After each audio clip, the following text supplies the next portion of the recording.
shiver in the dark and live it all again. Warm and dry and still the same.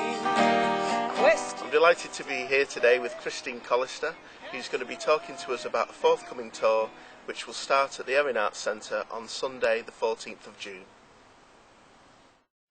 Well, Christine, you'll be starting a brand new tour very shortly with the Isle of Man's own Rob Cross as well as yourself. Yep. Will tell us what we can expect from this new tour first of all. Well, I wanted to try something different because for the last decade or so I've been generally going out for my own shows, just me and the guitar. And whilst I think that's been great for that time, I just felt like a change. And I think Rob is an incredibly gifted musician and a really sweet guy. And we've also written 4 songs together. I just thought he would be the perfect person to try something new. He also works with a loop station, which is a kind of a gizmo thing that is set on the floor and you can record live and use the recordings as you're going through the song. And I'm only using that judiciously. Only on 3 or 4 songs throughout the night. I just thought it would be a really interesting thing for me, for nobody else, to have a go at that. So he seemed like the perfect person to try something new with. And also at the Erin Arts Centre, Rob gets to do an opening set himself, play his own songs. He's got a beautiful voice, really beautiful baritone voice. And he actually left the island, ironically, a year ago to live in Cardiff. And is doing fantastically well, and all power to his elbow for doing that. So, and this is actually his first UK tour, so I think it'd be great for both of us. Excellent. Now you mentioned there you've written 4 songs together with Rob. Mm-hmm. Well, 2 of which you've performed for us here in the garden today. Both absolutely beautiful songs. Thank you. Can you tell us about both of those songs, where the inspiration came from? And Sure. The song I wrote with Rob is called "Lonely by Design." It was his title, and he had the basic chord structure. And had it for quite some time. And I came up with a whole load of lyrics, and it started to take shape. And he thought, that title I've had in my back pocket for the last 2 years, waiting for the right song, now is the time to bring it out. And Lonely by Design is a fantastic title. Unforgettable, some might say, unless you mean. And it was just a matter of working on the lyric, really, together. I think it's a fantastic song. It's quite. I'm going to use the word traditional or classic, kind of like a pop song. It's got a story behind it. It's very memorable. It's got a chorus that goes in easily. It goes down really well live. I have performed that before. And the second song is one I wrote last year myself when I was in. I'm going to say this because I like saying it. When I was in Los Angeles. And it was the first song I wrote using this fantastic gizmo you get on an Apple Mac. It's called Logic. It's a particular kind of recording program, and I found the piano phrases, and so then it's like, I suppose, a bit of a jigsaw. You just try each phrase together until they create a proper structure for a song, and the song kind of wrote itself, I have to say. I've got no idea where it came from, but I think it's quite a powerful song. I was quite moved by it when I wrote it. It sounds like a really pants thing to say, but I was.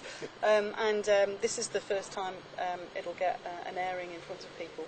Right. See if it survives. How special is it for you to start the tour in the Isle of Man? It's great.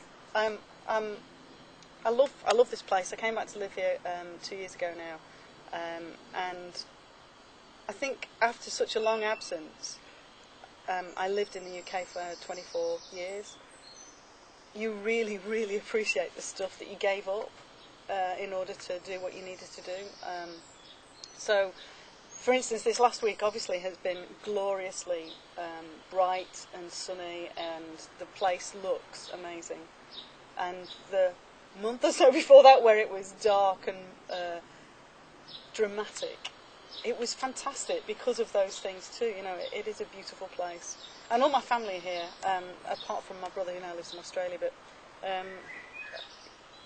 to be able to come back and play in front of family, friends, and peers, so to speak, is a real privilege. And the Arts Centre is a gorgeous venue to perform in. We're going to record the night as well and see what we get from that. Nice. So yeah, it should be great.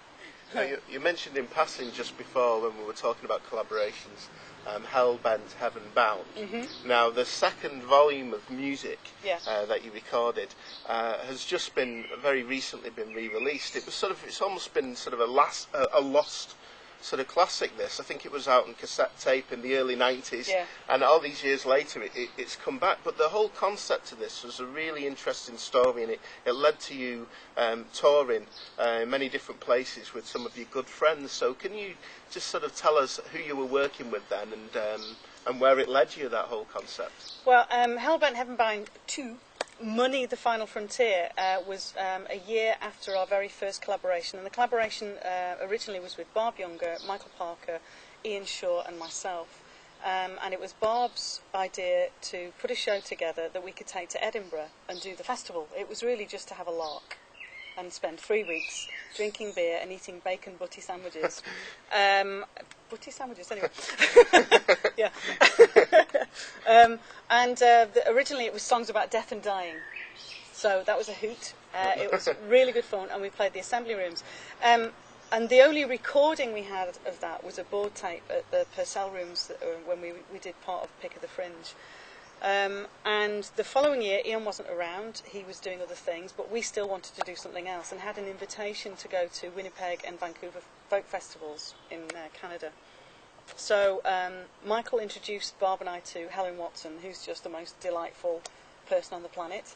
Again, Barb came up with the idea of this time using money as a theme to find popular songs, and then we reworked them, found it was all 4-part harmony and what have you. And this time we thought, we're not going to get away with not recording this. We're going to record it straight away, and we did it around one microphone. All the songs are live to one mic. And recently the recording came back to us, and it just seemed an appropriate thing to do. In fact, we were going to do it about 18 months ago, and with one thing and another, we're all over the place. We didn't get around to doing it, and it came out about a month ago. And it just seemed like the timing was perfect given the financial shenanigans of the world. It just seems like an appropriate thing for today, 16 years later. So, and the reason I remember it being precisely 16 years is because we recorded it the week before one of my nephews was born. Oh, right. And he was 16 this year. Wow, that's incredible. So, yeah, it's scary too.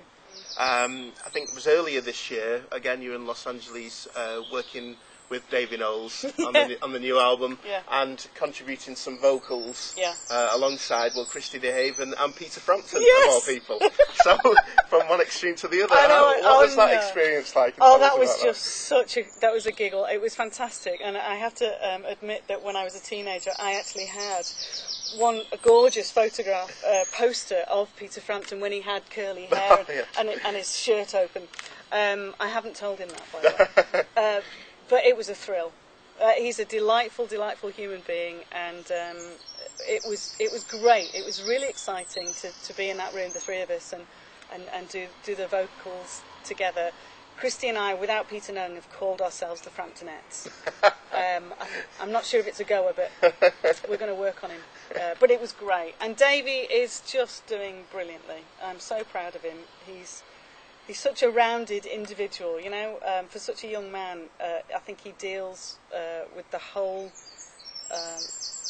thing really, really, really, really well. And he's growing all the time. He's absorbing all the influences that are coming his way.